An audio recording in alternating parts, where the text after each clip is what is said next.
Okay, तो अब हम पढ़ेंगे फ्री फॉल के बारे में। फ्री फॉल क्या होता है अंडर ग्रेविटेशनल फोर्स। ऑलरेडी हम इस फ्री फॉल को जो है मोशन वाले चैप्टर में थोड़ा सा पढ़ चुके हैं। फ्री फॉल क्या होता है? So what is free fall? When the objects और any body falls towards the earth under the application of gravitational force. तो फ्री फॉल हम किसे बोलते हैं? Whenever any object falls towards the earth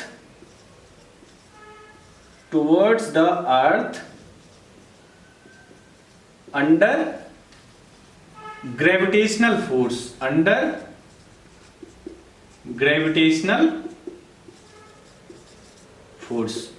so this is known as free fall. For example, कोई wall है, उसको क्या करो, ऊपर की तरफ थ्रो करो, फिर उसके बाद में क्या है, जब वो बॉल ऊपर थ्रो करने के बाद में एक पॉइंट पे रीच हो जाती है, और क्या है, फिर वो नीचे की तरफ आना शुरू हो जाती है।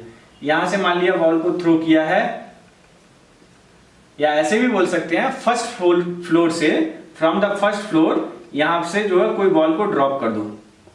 फर्स्ट फ्लोर में आप खड़े हुए हैं, फर्स्ट फ्लोर से इस बॉल को ड्रॉप कर दो।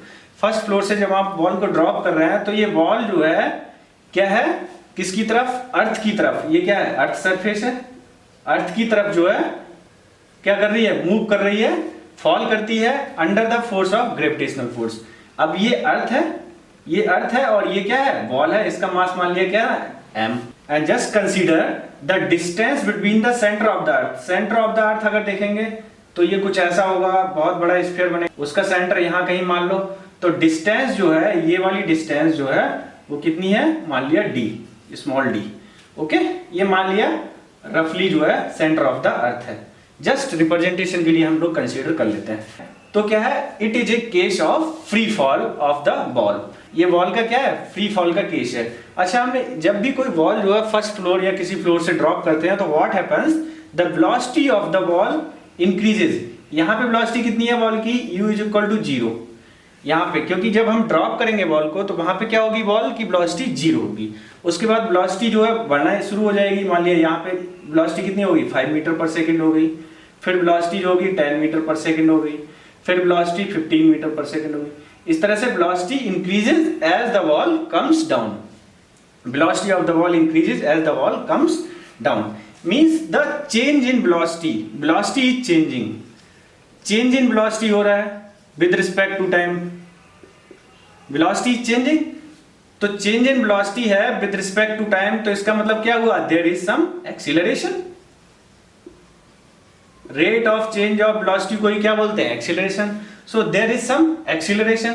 इसी acceleration को, this acceleration under the free fall is known as acceleration due to gravity। इसको बोलते हैं acceleration due to ग्रेविटी। इसी एक्सीलरेशन क्या बोलते हैं? Acceleration due to gravity. इसको डिनोट करते हैं स्मॉल g से।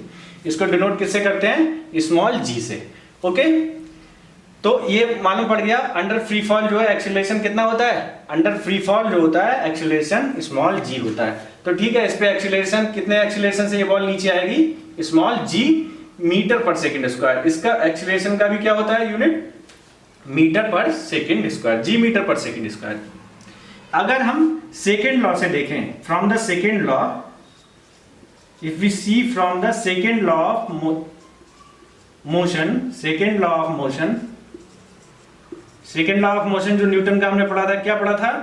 F is equal to ma। इस पे अप्लाई करिए। यहाँ पे मास कितना है बॉल का? m है, लेकिन एक्सीलरेशन कितना है? g। तो इस पे फोर्स, ग्रेविटेशनल फोर्स कितना लगेगा? ग्रेविटेशनल फोर्स जो फोर्स नीचे की तरफ लग रहा है, ग्रेविटेशनल फोर्स, वो कितना लगेगा? F is equal to mg। तो ये फोर्स इस पे कितना लग रहा है? mg फोर्स लग रहा है इस पे। Okay, law of gravitation apply करिए। लॉ ऑफ ग्रेविटेशन से अगर हम देखें तो ग्रेविटेशनल फोर्स कितना आता है? F is equal to g m। m को किसका मास है? Mass of the earth. m is the mass of the earth. ठीक है, अर्थ का मास कितना है? Capital M। Into M, G M M upon D square होता है। डी मतलब ये distance between the centre of the earth and the centre of the wall, तो G M M upon D square. Okay, ये जो किससे आ गया, law of gravitation से ये फार्मूला आता है। दोनों ही ग्रेविटेशनल फोर्स हैं, ये भी ग्रेविटेशनल फोर्स कैलकुलेट हुआ है यहां से, तो दोनों को क्या कर देंगे हम, इक्वल कर देंगे। इसको इक्वेशन 1 और इक्वेशन 2 को क्या कर दो, इक्वल कर दो।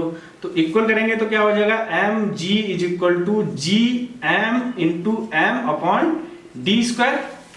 ओके, एम से एम कैंसिल आउट हो गया, तो G is equal to acceleration आ गया G M upon D square. क्या आ गया, G is equal to small G, ये क्या है, acceleration due to gravity, acceleration due to gravity. उसका फार्मूला आ गया, if and any object falling under the gravitational force the acceleration due to gravity will be G is equal to G M upon D square. M क्या है यहाँ पे, mass of the earth, M क्या है, mass of the earth. Okay, D क्या है, distance between two objects. Distance between two objects की जगह क्या लिखेंगे, between earth, between the centre of earth, between the centre of earth and centre of object, centre of wall बोल लीजिए यहाँ पे, सेंटर ऑफ ऑब्जेक्ट। ठीक है, तो ये याद रखिए, बहुत ही इंपॉर्टेंट फार्मूला है। यहां से small G is equal to capital G into M upon D square. तो एक्सीलरेशन ड्यू टू ग्रेविटी, हम कोई भी ऑब्जेक्ट अगर under the influence of gravity fall कर रहा है तो हम इस फार्मूले से किसी का एक्सीलरेशन कैलकुलेट कर सकते हैं। ओके, ये ऑब्जेक्ट तो कुछ डिस्टेंस पे है, ये डिस्टेंस कुछ भी हो सकती है। अगर कोई if any object if it is lying on the surface of the अर्थ, और यह सरफेस के बहुत क्लोज है। फॉर एग्जाम्पल, जैसे कि आप यहां पे खड़े हो, ठीक है, ये अर्थ मान लीजिए, ये क्या है, अर्थ है। अर्थ बहुत बड़ी होती है, लेकिन यहां पे मैं नहीं दिखा सकता ज्यादा बड़ा, क्योंकि अर्थ के साइज के कंपैरिजन में खुद का साइज क्या होगा, नेग्लिजिबल होगा, ये नेग्लिजिबल साइज होगा मेरा साइज। ओके, तो मान लिया मैं अर्थ के सरफेस पे खड़ा हुआ हूं, if you are standing at the earth surface of the earth, तो डिस्टेंस क्या हो जाएगी, ये वाली डिस्टेंस किसके इक्वल होगी, रेडियस ऑफ द अर्थ। किसके इक्वल होगी, रेडियस ऑफ द अर्थ। ये डिस्टेंस किसके इक्वल हो जाएगी, अर्थ की रेडियस के इक्वल। ठीक है, कितनी हो जाएगी, आर। उस केस में डी क्या हो जाएगा, स्मॉल डी हो जाएगा आर के इक्वल, रेडियस ऑफ द अर्थ के इक्वल। तो उस केस में देखेंगे, अगर एक्सीलरेशन निकालना है, acceleration due to gravity, G is equal to G M upon D की जगह क्या रख देंगे, R square. This formula is used for the, it is applicable for the objects near to the surface of the earth. ये उसके लिए है जो कि अर्थ की सरफेस के बहुत ही क्लोज है या उसके पास में है, बिल्कुल ये डिस्टेंस बहुत ही कम है, या फिर जो है उस पे सरफेस पे खड़े हुए हैं। ठीक है, अब हम यहां से अगर g की वैल्यू फाइंड आउट करना चाहते हैं, if we want to calculate the value of the g for the object which are very near to the surface of the earth, कैसे कैलकुलेट करेंगे, we know the value of this universal constant की value क्या होती है, 6.67 into 10 to the power -11 Newton metre square पर kilogram square. Unit हमेशा याद रखिए। ओके, और मास ऑफ द अर्थ जो होता है वो होता है 6 into 10 to the power 24 kilogram. Capital M क्या है यहाँ पे, mass of the earth. Radius of the earth जो होती है 6.4 into 10 to the power 6 metre, ये रेडियस ऑफ द अर्थ होती है, ये इतनी रेडियस ऑफ द अर्थ होती है। ये वैल्यूज ऑलरेडी हमें नो होती हैं, तो हम ये वैल्यू सारी अगर इसमें पुट कर दें इस फार्मूले में, तो जी की वैल्यू कैसे कैलकुलेट होगी, जी की वैल्यू यहाँ पे रख दीजिए, कैपिटल जी की value 6.67 into 10 to the power -11 into capital M की वैल्यू कितनी, 6 into 10 to the power 24 upon 6.4, D की जगह कितना, आर की जगह कितना हो जाएगा, radius of the earth 6.4 into 10 to the power 6 का होल स्क्वायर। ओके, इसको अगर जब हम सॉल्व करते हैं, इसको सॉल्व करेंगे, देखिए तो यहाँ से 24 ये पावर है, अगर हम देखें यहाँ से 24 में से 11 जाएंगे, कितने बचे पावर 13 बची यहाँ पे, दिस इज 10 की पावर 13, ओके, दिस इज 10 की पावर 13, तो 13 यहाँ से 10 की पावर 12 आ जाएगा। तो ओवरऑल अगर इसको सॉल्व करेंगे तो क्या बचेगा, 6.67 इंटू 6 और एक 10 की पावर यहाँ बची अपॉन 6.4 इंटू 6.4। अब ये सिंपल हो गया, थोड़ा सिंपल होने के बाद इसमें सॉल्व करेंगे तो इसकी वैल्यू आती है 9.8 मीटर पर सेकेंड स्क्वायर। जी की वैल्यू कितनी आती है, 9.8 मीटर पर second square. Okay, this is the value of acceleration due to gravity for the objects which are very near to the surface और ऑन द सरफेस, जो या तो सरफेस, अर्थ की सरफेस के बहुत क्लोज हैं ऑब्जेक्ट्स और उस पे लाई कर रहे हैं, सरफेस पे लाई कर रहे हैं, तो उनके लिए जी की वैल्यू कितनी होती है, 9.8 मीटर पर सेकेंड स्क्वायर। ओके, तो यहां से हमने जो है जी की वैल्यू फाइंड आउट कर ली। ओके, तो अभी हम क्या देखेंगे, अब जी की वैल्यू फाइंड आउट कर ली। एक और चीज भी है, देखिए अब इसका मतलब यहाँ पे ये बॉल अगर ड्रॉप हो रही है तो यहाँ पे जी की वैल्यू कितनी है, 9.8 मीटर पर सेकेंड स्क्वायर, क्योंकि ये बॉल फर्स्ट फ्लोर से ड्रॉप कर रहे हैं। ठीक है, 9.8 मीटर पर सेकेंड स्क्वायर है इसका एक्सीलरेशन। ओके, देखेंगे अगर हम देखते क्या है कि जी की वैल्यू जो होती है वो डिफरेंट जगह पे, फॉर एग्जांपल अगर हम देखें जम्मू कश्मीर में थोड़ी जी की वैल्यू थोड़ी सी डिफरेंट होगी, यहाँ पे जी की वैल्यू डिफरेंट होगी, बैंगलोर में कुछ और होगी। ओके, अगर अमेरिका में जाके चेक करेंगे तो कुछ और होगी जी की वैल्यू। तो क्या है, थोड़ी थोड़ी वैल्यू डिफर करती है जी की वैल्यू। ये डिफर क्यों करती है, एक्चुअल में हम यहाँ पे कंसीडर करके चलते हैं कि अर्थ कैसा है, अर्थ का शेप कैसा है, स्फीयर है। हम मान के चलते हैं अर्थ कैसी है, स्फेरिकल है। अर्थ का शेप कैसा है, स्फेरिकल है, मतलब रेडियस जो है इक्वल है, इस डायरेक्शन में भी, इस डायरेक्शन में भी, इस डायरेक्शन में भी। स्फीयर की रेडियस क्या होती है, इक्वल होती है, स्फीयर क्या होता है, गोला होता है। बट एक्चुअल में अर्थ जो है स्फेरिकल ना होके, गोल ना होके, थोड़ी सी पोल्स की तरफ जो है दबी हुई है, पोल्स की तरफ दबी हुई है, ऐसी है कुछ। अगर ग्लोब खरीदेंगे, अगर ग्लोब खरीद के लाएंगे तो वो उसमें ये अंतर डिफरेंस नजर आता है। ठीक है, सरफेस ये स्फेरिकल ना होके थोड़ी सी कैसी है, यहाँ पे पोल्स क्या है, ये पोल होते हैं, ये नॉर्थ पोल हो गया और एक साउथ पोल हो गया अर्थ का।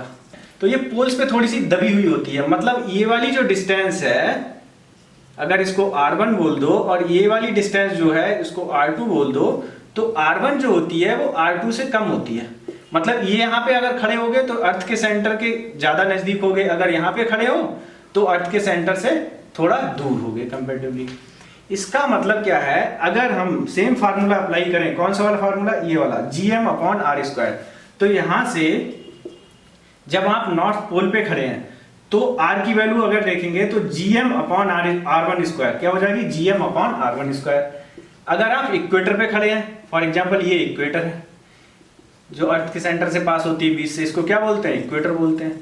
अगर if you are standing on the equator तो g की वैल्यू अगर हम कैलकुलेट करेंगे तो क्या आएगी, gm/r2², gm/r2²। यहां पे देखिए r1 जो है वो क्या है, कम है, r2 जो है ज्यादा है।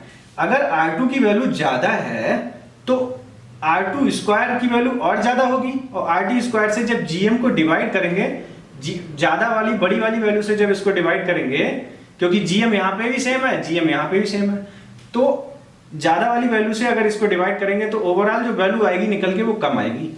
और यहाँ पे r1 कम है, r1 छोटी है, ये रेडियस कम है, तो r1² भी कम होगी इसके r2² के कंपैरिजन में। तो यहाँ पे अगर कम वाली वैल्यू से डिवाइड करेंगे gm को तो जो g की वैल्यू निकल के आएगी वो ज्यादा आएगी, स्मॉल g की वैल्यू ज्यादा आएगी। मतलब पोल्स पे जो है एक्सीलरेशन ड्यू टू ग्रेविटी जो होगा यहाँ पे वो ज्यादा होगा, और इक्वेटर पे एक्सीलरेशन ड्यू टू ग्रेविटी क्या होगा, कम होगा कंपैरेटिवली। ठीक है, बहुत ज्यादा डिफरेंस नहीं होता है बट कम होता है। मान लिया यहाँ पे 9.8 है तो ये हो सकता है यहाँ पे 9.4 या 9.6 हो, इस तरह का डिफरेंस होता है। तो ये समझ में आ गया किस वजह से जो है तरह से चेंज होती है, अर्थ के सरफेस पे पोल्स पे ज्यादा होती है और इक्वेटर्स पे इसकी वैल्यू कम होती है, बिकॉज ऑफ दिस रेडियस, क्योंकि यहाँ पे रेडियस ज्यादा होती है, यहाँ पे रेडियस कम होती है।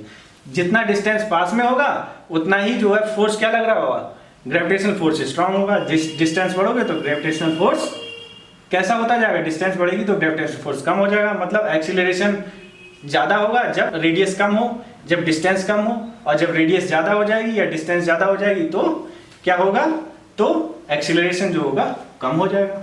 ओके, तो ये क्लियर हो गया।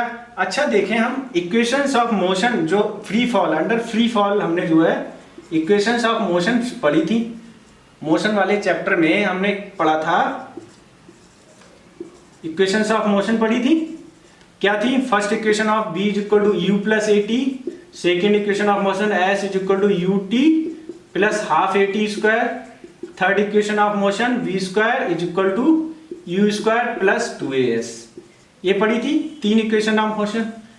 ये कब वैलिड होती हैं equations of motion? Under uniform acceleration. ये कब वैलिड होती हैं equations of motion? Under uniform acceleration, मतलब एक्सीलरेशन जो यूनिफॉर्म लग रहा हो। देखिए यहाँ पे भी यूनिफॉर्म मतलब उसकी वैल्यू कांस्टेंट हो। यहाँ पे भी g की वैल्यू कैसी है? कांस्टेंट 9.8 मीटर पर सेकंड स्क्वायर कांस्टेंट है g की वैल्यू, मतलब कैसी है? यूनिफॉर्म। g की वैल्यू कैसी है? यूनिफॉर्म। तो इक्वेशंस ऑफ मोशन वैलिड होंगी। These equations of motion are valid. ठीक है, ये सारी इक्वेशंस ऑफ मोशन वैलिड है यहाँ पे। तो ये इक्वेशंस ऑफ मोशन यहाँ पे लगा सकते हैं। द ओनली डिफरेंस, यहाँ पे एक ही जगह क्या हो जाएगा? g, एक ही जगह g हो जाएगा। तो ये इक्वेशंस ऑफ मोशन में एक ही जगह g रख देंगे। v is equal to u plus G T, s is equal to U T plus half G T square, v square is equal to u square plus 2gs। This is the only difference. बाकी equations of motion same ही रहेंगी। रही बात sign की, अगर हम sign की बात करें तो जब भी acceleration, if the acceleration is, if g is in the direction of g is in the direction of motion, अगर एक्सीलरेशन की डायरेक्शन, acceleration due to gravity is in the same direction of the motion, तो g की वैल्यू positive होगी। क्या होगी? Positive. जैसे कि इस केस में देखिए मोशन भी इसी डायरेक्शन में है और एक्सीलरेशन ड्यू टू ग्रेविटी भी इस डायरेक्शन में है, तो g की वैल्यू मैंने कितनी ली है? 9.8 मीटर पर सेकंड स्क्वायर। मतलब कैसी है ये वैल्यू? Positive. This value is positive. Okay, now if g, direction of g, if the direction of acceleration due to gravity, if the direction of the g is in opposite direction, is in opposite to the motion, अगर ये opposite to the motion है तो क्या होगा?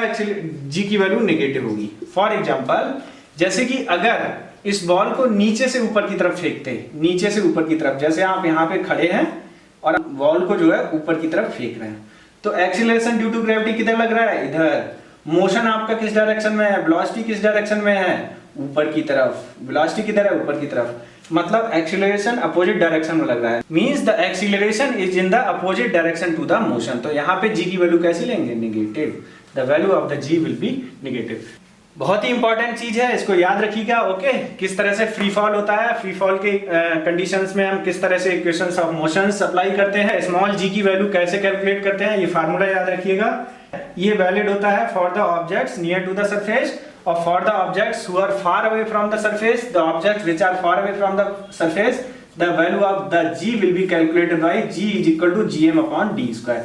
d क्या है? The distance between the center of the earth and the center of the object.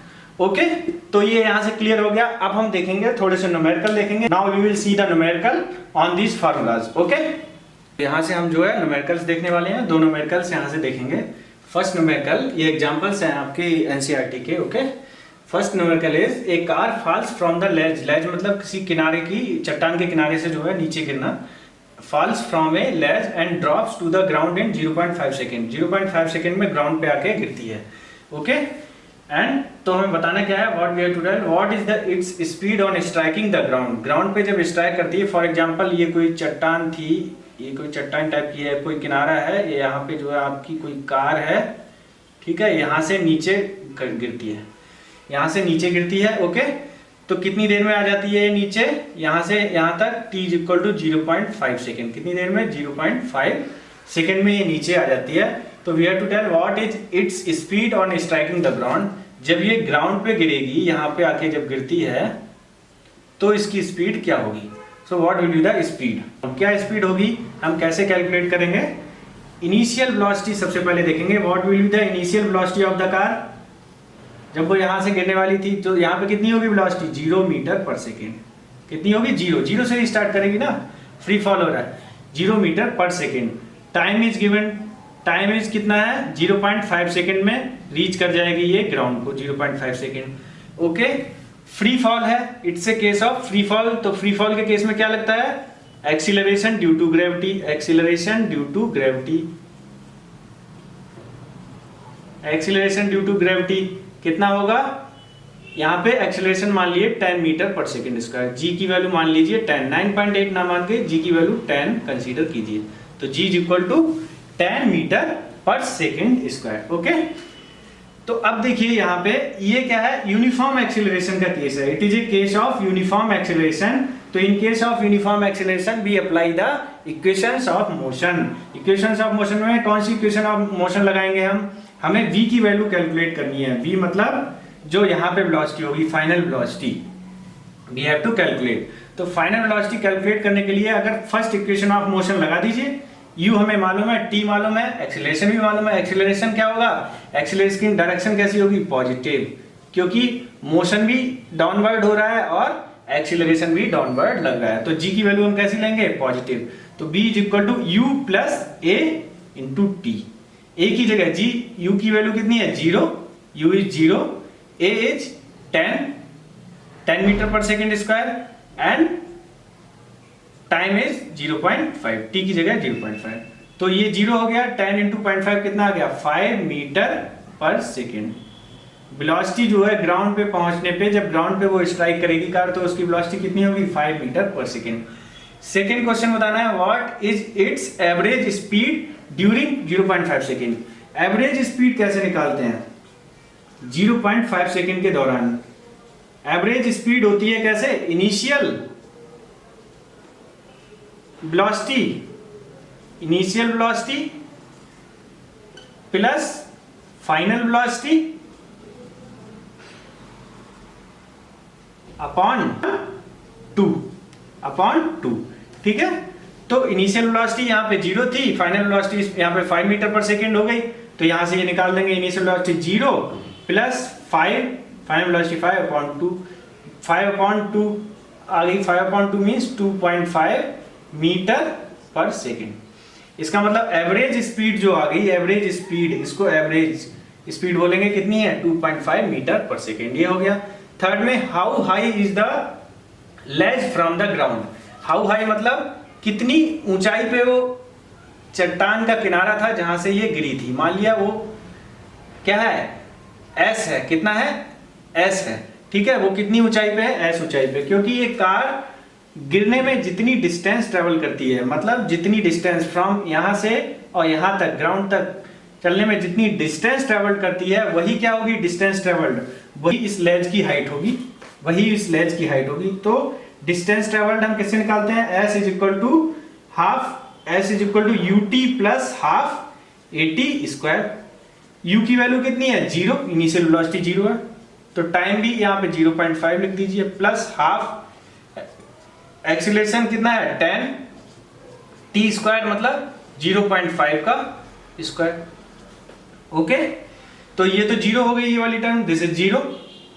इसको क्या करिए, 2 से इसको डिवाइड कर दीजिए, 2 इंटू 5, तो 5 इंटू 0.5 का होल स्क्वायर करेंगे, कितना हो जाएगा, 0.25।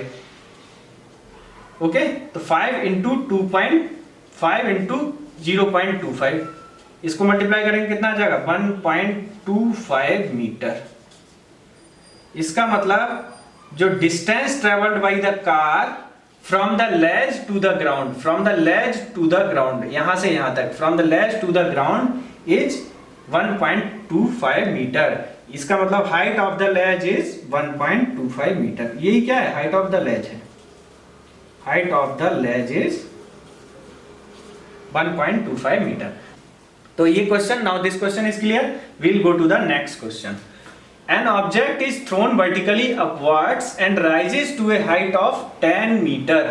एक ऑब्जेक्ट है, मान लिया ऑब्जेक्ट कोई भी है, ऑब्जेक्ट बॉल मान लीजिए, बॉल है और आपने ऊपर की तरफ थ्रो की है ये बॉल, ठीक है। आपने क्या किया, ऊपर की तरफ थ्रो किया, यहां से यहां पे से थ्रो किया बॉल को और ये यहां तक पहुंच गई। It rises up to a height of 10 metre, मतलब यहां से यहां तक की हाइट कितनी है, 10 मीटर। ये कितनी हाइट तक जाती है, देखिए डायग्राम बनाएंगे तो बहुत इजी लगती है फिजिक्स में चीजें। So always have a habit to make a diagram, diagram से बहुत इजी लगती है चीजें, ठीक है। और अंडरस्टैंडिंग भी अच्छी रहती है, क्लियर होते हैं कि बेसिक कॉन्सेप्ट क्लियर होते हैं एक्चुअली कैसे हम फिजिक्स अप्लाई कर रहे हैं। तो न्यूमेरिकल्स में डायग्राम बनाने की जरूर कोशिश करिए। ओके, तो ये कितनी हाइट पे पहुंच जा रही है, 10 मीटर हाइट पे। Calculate the velocity with which the object was thrown, तो किस वेलोसिटी से, मतलब इनिशियल वेलोसिटी से, इनिशियल वेलोसिटी से क्या है उसकी वो हमें बतानी है। The velocity with which the object was thrown upwards, ऊपर की डायरेक्शन में किस वेलोसिटी से इसको फेंका गया, मान लिया ये वेलोसिटी u है, तो हमें u कैलकुलेट करनी है। अच्छा, यहाँ पे जाके मैक्सिमम हाइट पे जाके क्या हो जाएगी वेलोसिटी उसकी, 0 हो जाएगी, क्योंकि मैक्सिमम हाइट वाला पॉइंट वो पॉइंट होता है जहां पे वेलोसिटी क्या हो जाती है, 0 हो जाती है। फिर उसके बाद जो है बॉल फिर से वापस आना शुरू कर देती है यहाँ से।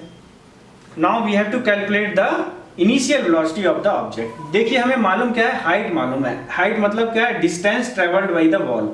Distance travelled by the ball मालूम है कितनी, 10 metre. Distance travelled by the ball is 10 metre. And final velocity मालूम है v is equal to 0 metre पर सेकेंड। फाइनल वेलोसिटी यहाँ पे कितनी हो जा रही है, 0 मीटर पर सेकेंड। अब u निकालना है, u हमें कैलकुलेट करना है। तो कौन सी इक्वेशन ऑफ मोशन अगर हम यहाँ पे लगाएंगे, और हमें यहाँ पे एक्सीलरेशन मालूम है। Now we know the acceleration also. Acceleration इस बॉल पे कितना लग रहा है, जैसे फॉर एग्जांपल यहाँ पे एक्सीलरेशन कितना लग रहा है, g किधर की तरफ लग रहा है, डाउनवर्ड। किधर लग रहा है, डाउनवर्ड। लेकिन मोशन किधर है, अपवर्ड। मोशन अपवर्ड है, मतलब मोशन की डायरेक्शन अपवर्ड है, मोशन अपवर्ड है और एक्सीलरेशन डाउनवर्ड है। Acceleration due to gravity, acceleration due to gravity किधर है, डाउनवर्ड है, ठीक है। तो यहाँ पे g की वैल्यू कैसी लेंगे, एक्सीलरेशन की वैल्यू, g की वैल्यू होती है 9.8 मीटर पर सेकेंड स्क्वायर। तो यहाँ पे एक्सीलरेशन की वैल्यू को क्या लेंगे, माइनस, निगेटिव लेंगे। Acceleration is equal to minus 9.8 metre पर सेकेंड स्क्वायर। तो यहाँ पे इक्वेशन ऑफ मोशन कौन सी लगाएंगे, u कैलकुलेट करने के लिए v square is equal to u square plus 2as, third equation of motion. v की वैल्यू 0 है, u की वैल्यू फाइंड आउट करनी है, प्लस 2a की जगह माइनस 9.8 इंटू s, s की जगह क्या है, s की जगह 10। ओके, तो यहां से क्या आ जाएगा, u square 0 is equal to u square minus 20 into 9.8, 20 into 9.8, u square is equal to 98 into 2, u square is equal to 98 into 2। Okay, multiply करेंगे इसको, कितना आ जाएगा 196। कितना आ गया 196। तो u निकालेंगे तो हम क्या ले लेंगे, दूसरी साइड में स्क्वायर रूट ले लेंगे। इधर का स्क्वायर हटा के उधर क्या हो जाएगा, स्क्वायर रूट हो जाएगा। तो u इज इक्वल टू आ जाएगा 14 मीटर पर सेकेंड। u की वैल्यू कितनी आ गई, इनिशियल वेलोसिटी 14 मीटर पर सेकेंड। तो यहाँ पे थर्ड इक्वेशन ऑफ मोशन हमने अप्लाई करके u की वैल्यू फाइंड आउट कर ली। Now we have to calculate the time taken by the object to reach the highest point. अब यहाँ से यहाँ तक पहुंचने में उसे कितना टाइम लगा है, रीच होने में कितना टाइम लगा है, मान लिया t टाइम लगा है। जब बॉल को नीचे से ऊपर फेंकेंगे तो कुछ टाइम में पहुंचेगी वो टॉप मोस्ट पॉइंट पे, वो हमें टाइम कैलकुलेट करना है। That time we have to calculate. कैसे कैलकुलेट करेंगे, यहाँ पे हमें v मालूम है, v 0 है, u मालूम है, हमें कैलकुलेट कर लिया 14 मीटर पर सेकेंड। t निकालना है तो फर्स्ट इक्वेशन ऑफ मोशन लगा दीजिए, v is equal to u plus at। v कितना है 0, u कितना है 14, एक्सीलरेशन कितना है माइनस 9.8 इंटू टी निकालना है। तो यहां से इसको 9.8 इंटू टी को इधर ले आइए, 9.8 into t is equal to 14। यहां से t इज इक्वल टू क्या आ गया 14 अपॉन 9.8। इसको डिवाइड करेंगे तो अप्रोक्सीमेटली 1.43 सेकेंड। टाइम कितना आ जाएगा 1.43 सेकेंड। मतलब 1.43 सेकेंड में ये बॉल यहां से यहां तक पहुंच जाएगी। ये बॉल यहां से जहां से थ्रो की गई है यहां से और यहां तक पहुंचने में इस बॉल को कितना टाइम लगेगा 1.43 सेकेंड। तो ये दो न्यूमेरिकल हैं जिसमें इक्वेशंस ऑफ मोशन हमने अप्लाई की हैं। ये फ्री फॉल का है, अगेंस्ट द ग्रेविटी जब बॉल ऊपर की तरफ थ्रो की जाती है। ये उसका एग्जाम्पल है। बहुत ही इंपॉर्टेंट एग्जाम्पल्स हैं। इस तरह के बहुत सारे एग्जाम्पल्स बन सकते हैं, वैल्यू चेंज होकर डिफरेंट एग्जाम्पल्स। तो फिजिक्स में सीखना क्या होता है हमें, फिजिक्स में हमें न्यूमेरिकल नहीं याद रखना है। न्यूमेरिकल का जो बेसिक कॉन्सेप्ट्स है जो हमने अप्लाई कर रहे हैं इक्वेशंस ऑफ मोशन या लॉ ऑफ ग्रेविटेशन या सेकेंड लॉ ऑफ मोशन या कुछ भी फार्मूला अप्लाई कर रहे हैं, हमें उसको अप्लाई करना सीखना होता है। How to apply the physics in any numerical. ठीक है, तो हमें वो अप्लाई करना सीखना है। ये नहीं देखना है कि न्यूमेरिकल का आंसर कितना आ रहा है 1.43 या 14 या ये याद रखना है। तो आंसर कभी भी किसी क्वेश्चन के फिजिक्स में किसी भी क्वेश्चन के आंसर याद रखने का ट्राई ही नहीं करना है। कभी भी ट्राई मत करिए किसी भी आंसर को याद करने का, बस उसका बेसिक कॉन्सेप्ट याद रखिए। देखिए हमने कुछ भी चीज याद की है क्या इसमें, बस इक्वेशंस ऑफ मोशन हमें मालूम होनी चाहिए, लॉ ऑफ ग्रेविटेशन का फार्मूला मालूम होना चाहिए और सेकेंड लॉ ऑफ मोशन मालूम होना चाहिए। ठीक है, कब हम इक्वेशंस ऑफ मोशन अप्लाई करते हैं वो हमें मालूम होना चाहिए। उसकी हेल्प से हम क्या है ये आराम से न्यूमेरिकल हमने कर लिया। ओके।